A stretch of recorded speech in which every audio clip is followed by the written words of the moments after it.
안녕하세요. 오늘 저희가 한번 같이 들여다볼 자료는요. 고대 성경의 한 부분인 출애굽기 23장입니다. 고대 이스라엘 공동체의 법률 조항들이 담겨 있는데요. 언뜻 보면 그냥 오래된 규칙들의 나열 같지만 오늘은 이 조항들을 한꺼풀씩 벗겨보면서 당시 사람들이 꿈꿨던 사회는 어떤 모습이었을지 한번 제대로 파헤쳐 보려고 합니다. 그렇죠. 이 법조항들은 그냥 하지 마라의 목록이 아니고요. 뭐랄까 한 공동체의 DNA를 설계하는 청사진에 가깝습니다. 아, 청사진이요? 네, 정의, 경제, 심지어 이웃과의 관계까지 모든 걸 어떻게 구축하려고 했는지 그 고민의 흔적이 고스란히 담겨 있죠. 맞습니다. 그래서 저희의 오늘 미션은 이 고대 법전 속에서 세 가지 핵심 키워드를 발견하는 겁니다. 바로 정의, 쉼, 그리고 정체성.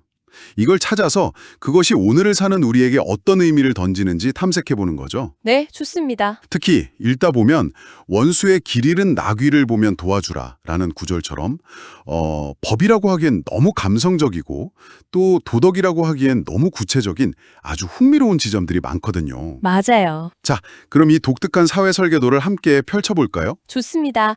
첫 번째 주제인 공정한 사회를 위한 원칙부터 시작하죠. 1절에서 9절까지의 내용입니다. 네, 시작부터 아주 현대적인데요. 1절에 너는 거짓된 풍문을 퍼뜨리지 말며, 그리고 2절에 너는 다수를 따라 악을 행하지 말며. 아니, 이 구절은 오늘날의 가짜뉴스나 소셜미디어에서의 여론몰이에 대한 경고라고 해도 과언이 아닐 것 같아요. 맞습니다. 그런데 이게 더 흥미로운 건 고대 사회의 맥락에서 보면 그 무게감이 훨씬 더 크다는 점이에요. 아, 그럴까요? 아, 구전사회. 네. 그런 사회에서 거짓된 풍문이라는 건 한 사람, 나아가 한 가문의 사회적 생명을 그냥 완전히 끊어버릴 수 있는 강력한 무기였습니다. 단순한 가십이 아니라 거의 사회적 폭력이었던 셈이죠. 그렇군요. 그럼 다수를 따라 악을 행하지 말라는 말도 그런 맥락에서 보면 무슨 집단적 관계나 조리돌림 같은 문화를 경계하라는 아주 구체적인 사회적 안전장치였겠네요. 정확합니다. 근데요, 이어서 나오는 3절과 6절의 내용이 조금 헷갈립니다. 3절에서는 가난한 자의 소송이라고 해서 치우쳐 두둔하지 말라고 하고 6절에서는 또 너는 가난한 자의 소송이라고 정의를 굽게 하지 말라고 하거든요. 언뜻 보면 서로 좀 모순되는 말처럼 들리기도 하는데요. 바로 그 지점이 이 법의 정교함이 드러나는 부분입니다. 이건 모순이라기보다는 뭐랄까 정의라는 웨줄 위에서 아슬아슬하게 균형을 잡으려는 노력의 표현이에요. 아, 균형이요? 네, 3절은 온정주의의 함정을 경고하는 겁니다. 아, 저 사람은 가난하니까 무조건 옳을 거야 라는 그런 감상적인 판단이 오히려 진실을 가릴 수 있다는 거죠. 반면에 6절은 구조적 불평등을 직시하라는 요구입니다. 현실의 법정에서는 가난한 사람이 권력이나 돈의 논리에 밀려서 부당한 대우를 받기 쉬우니까 그걸 적극적으로 경계하라는 거고요. 와, 이론적으로는 정말 완벽하게 들리는데요. 근데 실제 법정에서 판사가 이 두 가지 원칙 사이에서 균형을 잡는다는 게 거의 불가능에 가까운 일 아닐까요? 한쪽은 힘있고 유창한 변호사를 썼고 다른 쪽은 막 절절매고 있다면 어떻게 그 배경을 완전히 무시하고 공정하게 판단할 수 있을까요? 아주 날카로운 지적이십니다. 그래서 이 법은 판사 개인의 양심에만 모든 걸 맡겨두지 않아요. 아, 그런가요? 네, 8절에서 너는 뇌물을 받지 말라고 딱 못을 박아버리죠. 뇌물은 밝은 자의 눈을 어둡게 하고 의로운 자의 말을 굽게 하느니라고요. 아하. 이건 시스템 자체의 부패 가능성을 원천 차단하려는 시도입니다. 즉, 가난한 자를 편들지도 무시하지도 말라는 원칙이 제대로 작동하려면 그 이전에 뇌물 같은 외부 변수가 철저히 통제되어야 한다. 이런 전제를 깔고 있는 겁니다. 이 모든 게 합쳐져야 비로소 정의가 실현된다고 본 거죠. 정말 치밀하네요. 그리고 4절과 5절은 이 정의의 개념을 법정을 넘어서 일상생활의 관계로까지 확장시키는 것 같아요. 네 원수의 길 잃은 소나 나귀를 보거든 반드시 그 사람에게로 돌려주라. 심지어 너를 미워하는 자의 나귀가 짐에 눌려 쓰러진 것을 보거든 반드시 그를 도와 그 짐을 부려주라. 이건 정말 법이라기보다는 거의 공동체 회복 프로그램처럼 느껴집니다. 단순히 착하게 살라는 걸 넘어서 어떤 전략적인 목적이 있었을까요? 정확합니다. 이건 단순한 윤리 권고가 아니라 공동체의 갈등을 관리하는 매우 실용적인 지침이에요. 갈등 관리요? 네. 한번 생각해 보세요. 유목이랑 농경이 혼합된 작은 사회에서 이웃과의 갈등, 특히 원한 관계는 공동체 전체를 와해시킬 수 있는 폭탄과도 같거든요. 그렇죠. 이 법은 그 폭탄의 뇌관을 미리 제거하는 역할을 하는 겁니다.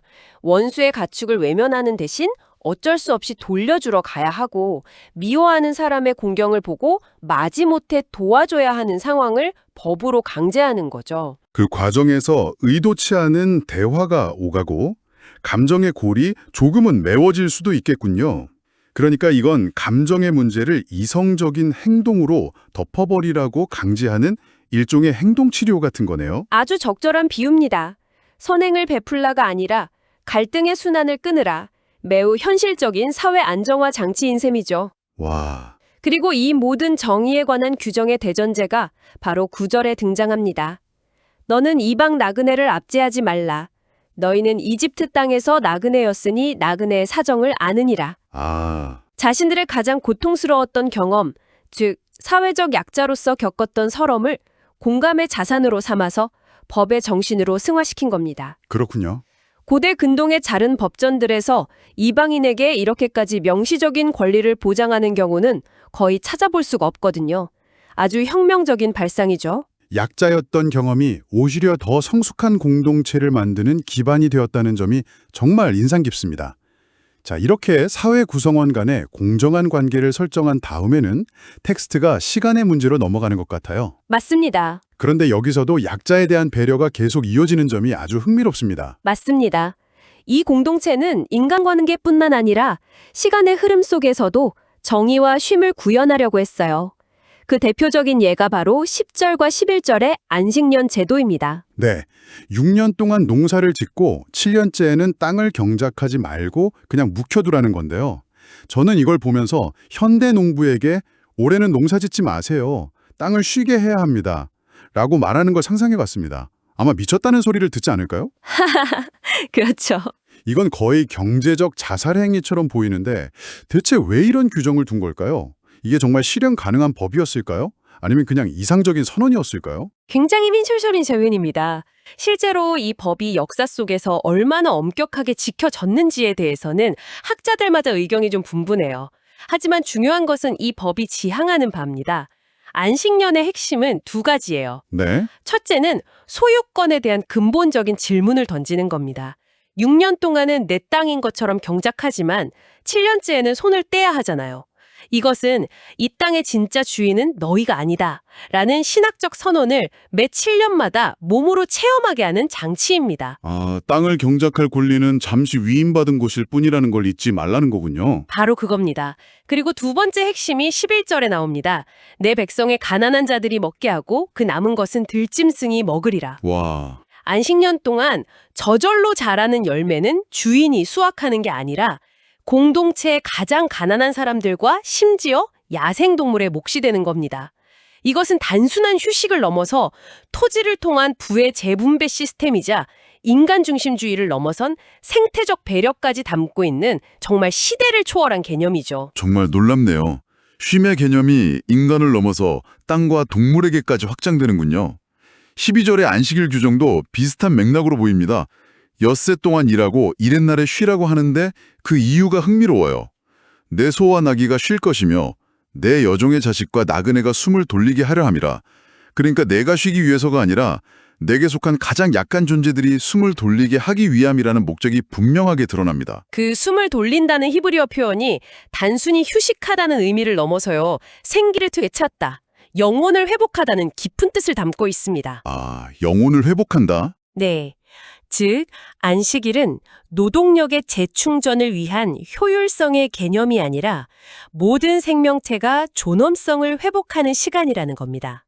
소와 나귀 같은 가축, 사회 최하층인 여종의 아들, 이방인 나그네까지 모두가 예외 없이 이 권리를 누려야 한다고 선포하는 거죠. 그렇군요. 이건 노동을 신성시하면서도 동시에 그 노동으로부터 모든 존재를 주기적으로 해방시키는 리듬을 공동체 안에 심어 넣은 겁니다. 그렇게 삶의 리듬을 만든 다음 14절부터는 1년 단위의 더 큰 리듬, 즉 3번의 절기를 지키라고 명하네요. 무교절, 맥주절, 수장절. 네, 이 세 절기는 이스라엘의 농업 사이클과 그들의 역사적 경험을 아주 정교하게 엮어놓은 장치입니다. 맥주절은 봄의 첫 수확을, 수장절은 가을의 최종 수확을 감사하는 농경축제죠. 네, 이를 통해 자신들의 노동과 그 결실이 당연한 것이 아니라 선물임을 기억하게 하는 겁니다. 무교절은 조금 다른 것 같아요. 15절에 그달에 네가 이집트에서 나왔음이라고 하면서 역사적 사건, 즉 출애굽과 직접 연결시키고 있네요. 맞습니다. 무교절은 이 공동체의 탄생 설화와도 같은 출애굽 사건을 기념하는 날이죠. 이렇게 보면 이스라엘 사람들의 시간은 계속해서 순환하는 거예요.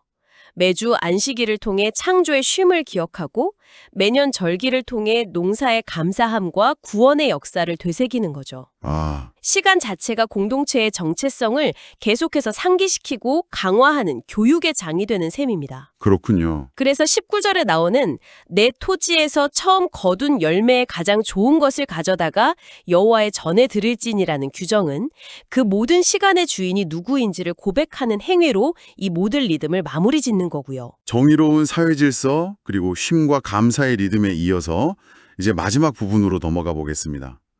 20절부터는 분위기가 확 달라집니다. 네. 약속과 축복이 주어지는 동시에 굉장히 단호하고 배타적인 경고가 함께 등장합니다. 네, 이제 무대를 광야에서 약속의 땅 가나안으로 옮깁니다. 20절부터 보면 신이 사자, 즉 천사를 앞서 보내서 길에서 보호하고 약속의 땅으로 인도할 것이라고 말하죠. 22절에서는 내가 네 원수에게 원수가 되고 네 대적에게 대적이 되리라면서 아주 강력한 군사적 동맹을 약속하고요. 와, 엄청난 약속이네요. 그런데 이 약속에는 아주 무거운 조건이 붙어 있는 것 같습니다. 21절에 그의 목소리를 청종하고 그를 노엽게 하지 말라고 하고 그 순종의 핵심 내용이 24절에 나오죠.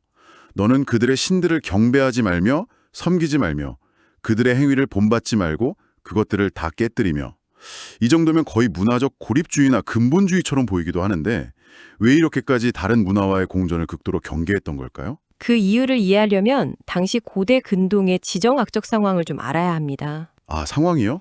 네, 그 시대에 신은 곧 그 민족의 정체성이자 힘의 상징이었어요. 이집트, 아시리아, 바빌로니아 같은 거대 제국들은 정복한 민족의 신들을 자신들의 신전 체계로 흡수해보려곤 했습니다. 이게 뭐냐면 너희 신은 우리 신보다 약하다는 걸 보여주는 일종의 문화적 정복 행위였죠. 아, 그러니까 다른 신을 섬긴다는 게 단순히 종교를 바꾸는 문제가 아니라 우리 공동체가 다른 강대국의 문화에 종속되고 흡수된다는 의미였군요. 바로 그겁니다. 이제 막 노예 생활을 벗어나서 하나의 민족 국가를 형성하려는 이스라엘에게 주변 강대국 문화와의 동화는 곧 민족의 소멸을 의미했습니다. 생존의 문제였네요. 그렇습니다. 따라서 유일신 여호와에 대한 신앙을 지키는 것은 단순한 종교적 순수성의 문제가 아니라 민족의 생존과 독립을 위한 필사적인 정치적, 문화적 저항이었던 셈입니다. 그런 맥락에서 보니 33절에 네가 그 신들을 섬기면 그것이 너의 올무가 되리라는 말이 훨씬 더 무겁게 다가오네요. 올무라는 게 단순히 유혹에 빠진다는 뜻이 아니라 민족의 정체성이란 덫에 갈려서 결국 자멸하게 될 것이라는 실존적인 경고였군요. 맞습니다. 그리고 그 올무를 피하기 위한 방법론도 아주 현실적이에요. 29절과 30절을 보면 가나안 원주민들을 1년 안에 다 쫓아내지 않고 조금씩 쫓아내리라고 말하거든요. 네, 맞아요. 그 이유가 땅이 황폐하게 되어 들짐승이 번성하여 너희를 해칠까 봐서라고 하죠. 신의 약속이라는 거대한 서사 속에서도 생태계의 균형이나 현실적인 정착 과정의 어려움을 고려하는 실용적인 지혜가 엿보이는 대목입니다. 신의 명령과 인간의 현실이 아주 긴밀하게 맞물려 돌아가는 느낌입니다. 결국 25절과 26절에 나오는 양식과 물의 축복, 질병의 제거, 장수와 번영 같은 모든 약속은 이 정체성 지키기라는 대전제에 달려있는 셈이군요. 맞습니다.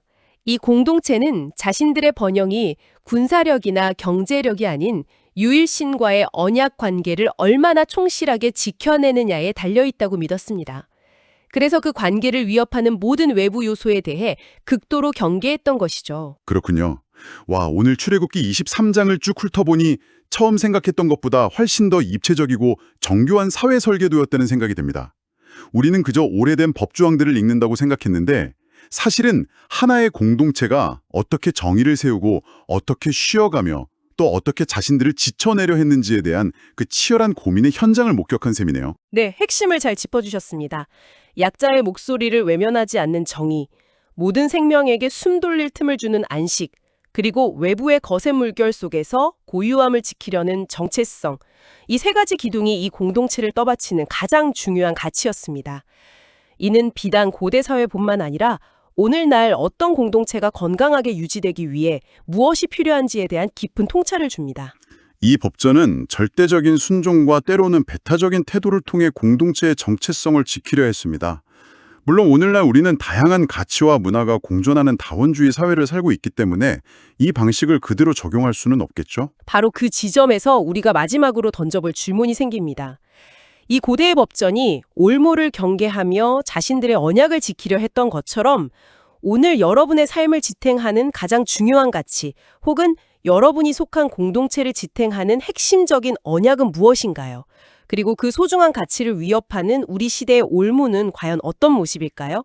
한 번쯤 깊이 생각해 보시는 것도 좋겠습니다.